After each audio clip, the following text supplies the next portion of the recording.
Olá pessoal, sou Flávio Caldeira, professor, médico veterinário, disciplina de patologia e toxicologia animal.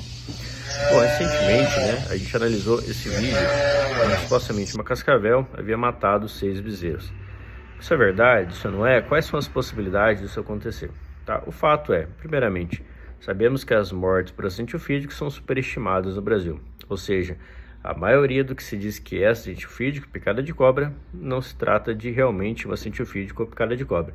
Muitas vezes são intoxicações, por exemplo, por cafezinho ou carbúnculo, em grandes partes das vezes, fora outros diagnósticos. Bom, analisando esse caso, a gente deve levar em consideração o seguinte: uma cascavel adulta, segundo vários relatos e pesquisas feitas, poderia matar um animal de até 1.000 quilos numa injeção da peçonha, usando uma dose aí letal de 0,05 miligramas por quilo de peso vivo.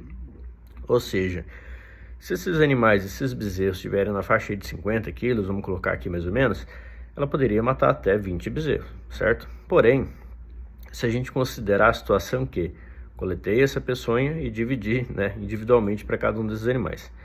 Na prática, as cascavéis costumam ter, na verdade, mais de 10% às vezes de botes secos, ou seja, ela dá o bote e não injeta a peçonha, tá?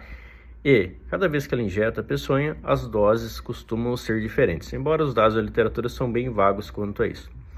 A questão é, ela poderia matar mais de um animal sequencialmente, tá? Olhando pelo vídeo, percebendo que os animais aparentemente não estão em quadros de autólise. A gente não percebe muito inchaço, a gente não percebe líquido saindo pela narina, pelo ânus. Parece que são animais que morreram em tempos muito próximos um do outro.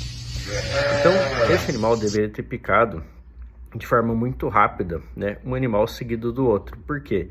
Se a gente pegar em casos bem graves, a gente vai ter mortalidade aí de 5 horas, às vezes até mais de 10 horas aí após a picada.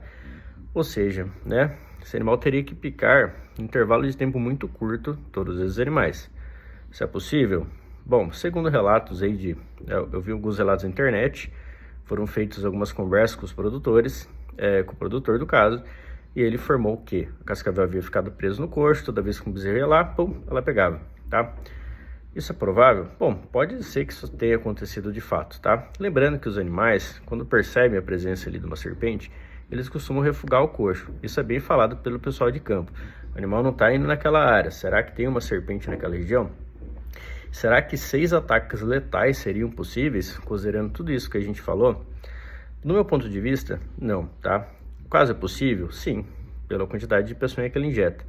Mas ela seria capaz de proporcionar essa quantidade de peçonha injetável a ponto de gerar doses letais individualmente em cada um desses animais? Eu acho bem improvável, tá? Praticamente impossível. Na literatura médica e na literatura veterinária, praticamente não há relatos disso, com exceção de 1 ou 2 casos em humanos, de uma serpente que, por exemplo, picou 2 irmãos. Então, isso é bem improvável. Outro ponto é coleta, o pessoal que coleta aí peçonha de serpente. Hoje, a maioria aí dos institutos que coletam esperam até 60 dias para a extração da peçonha, tá? Justamente para dar tempo dessa serpente se recuperar. Antigamente se esperava 15 dias e já forçava muito a serpente. Algumas chegavam a morrer em poucos meses. Então é bem improvável que esse fato tenha acontecido.